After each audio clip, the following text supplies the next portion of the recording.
won't stop. With a break. Hello, my YouTube friends. So I have literally been off of this channel for a while. I posted a couple things here and there.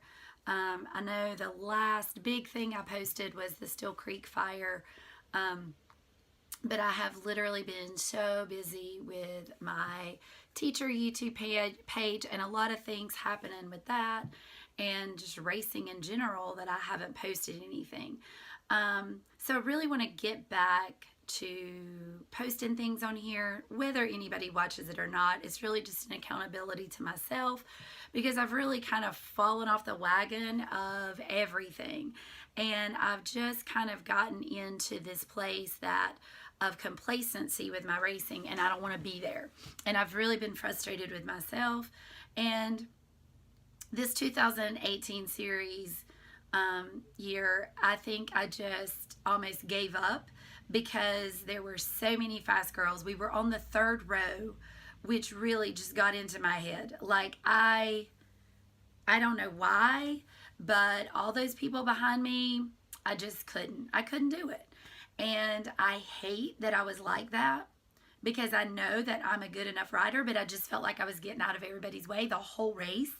And I just couldn't ride. I couldn't get into my pace. I couldn't get into where I felt comfortable. And it just messed with me. And then I got so frustrated that I almost just wanted to quit. I wanted to quit riding, not riding, but I wanted to quit racing. And I'm just not like that. I'm not a quitter. And then of course, like, I had a couple races, and I hate to even talk about it because I hate to even give it this satisfaction, but it really did happen. And I had some races that I couldn't finish the race, or I would just get one lap and I would come off and I truly just couldn't even walk. I couldn't hold on to the bike, and that is frustrating, and that is degrading, and that is challenging to say the least. And I know there's people out there who just want to say, well, why don't you just quit? Or why don't you just do something else? But I truly refuse to let this get in the way of what I really want to do. And I really love riding. I love it. I mean, we have dual sports. We ride all the time. Like, I would rather be riding than anything. And I've finally gotten to the place where that I'm a pretty good rider, and I can ride up most obstacles, and my husband is an amazing mechanic. So I have like this amazing machine that can take me anywhere that I want to go, and I can usually ride it wherever. I'm just not fast, and that's what racing is about, right? And I wasn't that fast before I got lupus, so I guess it's not really hindering me that much. But the problem now is, and this is truly a huge deal, is that in the middle of the race, I get to where that I can't hold on to the bike, I can't move my hands, I can't stand up because my knees hurt so bad. And those are real, I hate talking about it because I get so emotional, and I don't mean to. But it's basically my life, and so this is supposed to be real. So anyway, I have a lot of challenges, is what I'm trying to say. And those are my challenges, and that's not fair to put that on why that I'm sucking, because I'm just sucking because I suck. And I'm going to do something about that. And this is like my line in the sand. It's ending. Like, there is no more of, I can't do this, I can't do that. It's not.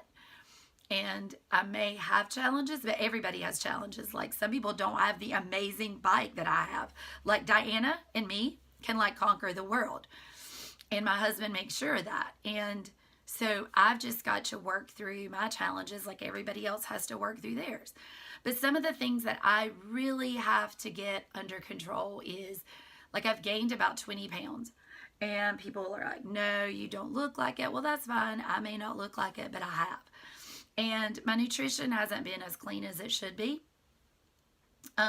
It really started whenever that we raced GNCC that whole year, and I got into the habit of eating a lot of fast food.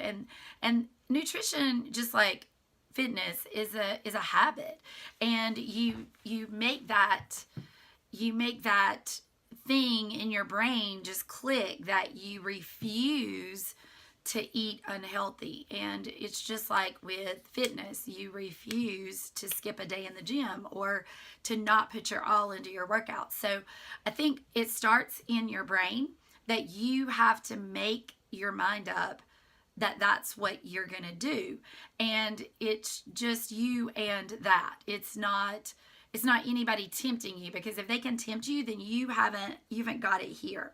So it's just like, I decided that we were trying to save money. We were trying to do both series, and we were on the road all the time, and I just let that get the best of me. And now this a whole year later, a whole end of the year later, and I don't have that place in my brain. And so now I've made that, like, it's happening. And so my nutrition has to get back into place. My fitness, this is not anybody's fault, but my gym has went through a huge transition. And for a while, we weren't having regular classes. And so I let the busyness of school and that become an excuse not to put my all in my workouts. I would only go like once or twice a week, or maybe 3 times a week, but I wouldn't really put myself into it like I did before. And so if I want to be good at racing, I have got to put myself back in to my fitness like I was. And that has to be a goal that I'm going to set, just like I do in my classroom. Because I'm a very driven person, but I pick and choose what I'm driven at. It's probably like everybody else. You have things that are your highest potential right then, that if you didn't do that, you wouldn't be happiest and you wouldn't be satisfied with yourself. And so my classroom is one of those places that I do not falter. Like, if it's not the best that it can be, I feel like I'm letting myself down, my teammates down, and 23 kids and their parents down. So that's a lot of weight on my shoulders all the time, every day. And so I place a lot of undue stress on myself about all these other areas, and that's fine, but you can only be good at about 3 things. And I try to be good at about 20 things, and great at about 20 things. And so I've realized that because of lupus, that I do have some limitations, and that, like, my energy isn't what it should be. Although, like, I'm so ADHD, I think people mistake my hyperness for energy. And they're 2 different things. Like, I have spurts of energy, but I don't have long-term energy. So I can wear out very easily. And I notice that. I notice that tremendously in a dirt bike race, especially, or even a workout. When I extend myself to that point. And in dirt bike racing, it does happen very quickly. I mean, if you're a racer, you know this point. You've wrestled to get through a muddy section, and you've dropped your bike, and you pick it back up, and you keep going because, your adrenaline's there, and then you get stuck, or you wreck, or you are like there for a little bit, and you have time, your brain is like kicking in, and it's reminding yourself that you've hit that lactic acid stage.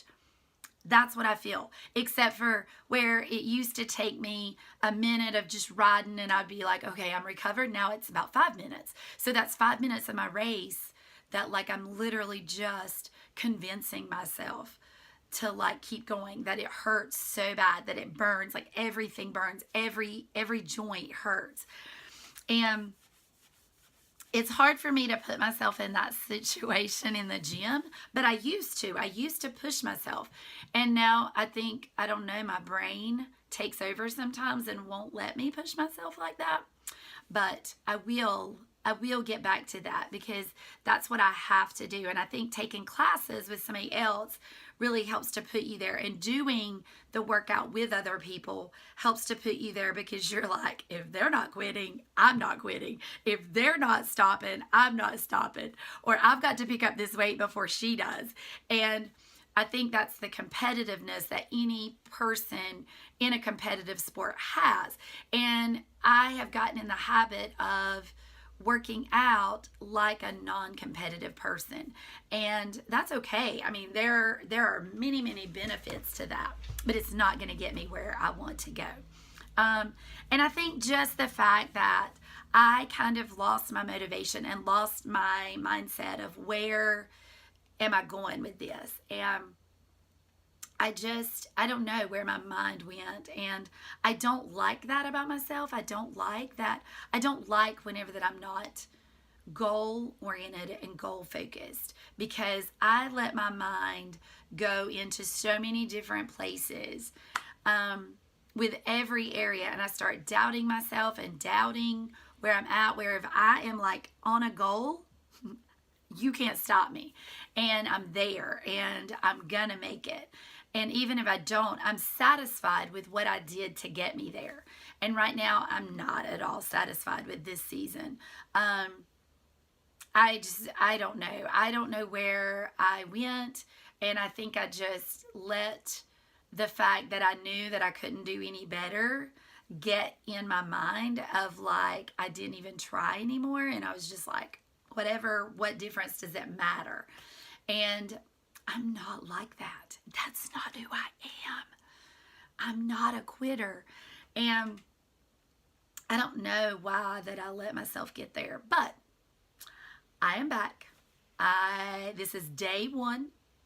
Season ended yesterday, day one of 2019 series training. And I'm going to vlog you through this and what it takes to get there, or what it's taking me to get there. Now, if you're a great racer, you probably don't have to work that hard. You can just go out there and ride, and I am amazed by you. Like, I think that's incredible. And I wish that I were like that. But I also know that I'm not like that, and that I have to work my butt off to get there. And that's okay, because I get the satisfaction of knowing that I did everything I could to get there. And if I don't, like I said, then I'm okay with that because I worked so hard at it. And I think not everybody has the God-given talent that some people do. I have a lot of talents and a lot of skills. And one of my skills is that I'm able to be motivated and work hard and work past a lot of hardships that other people would just quit about. And so that's okay. And we all come from a different place, and we all come from, I mean, I didn't start riding like on a bike at all until I was like 32.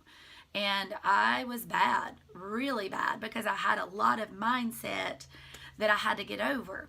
So a lot of the people that I ride against and race against, it's like in their blood. It's like my kids. They don't even think about getting on a bike. I mean, they don't even have to think about how to work anything.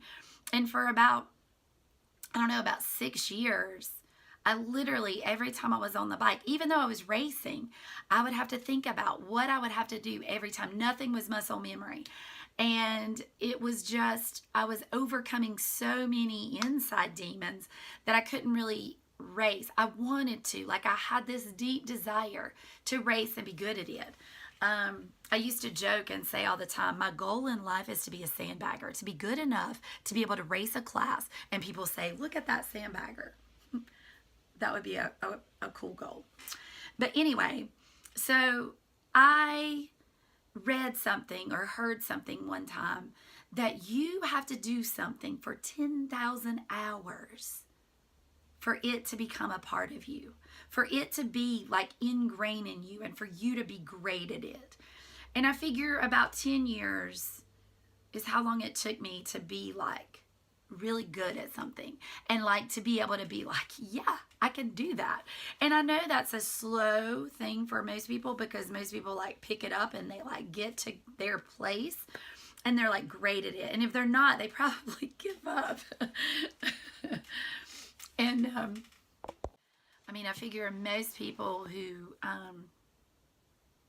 keep finishing as poorly as I do probably would give up and wouldn't keep pushing.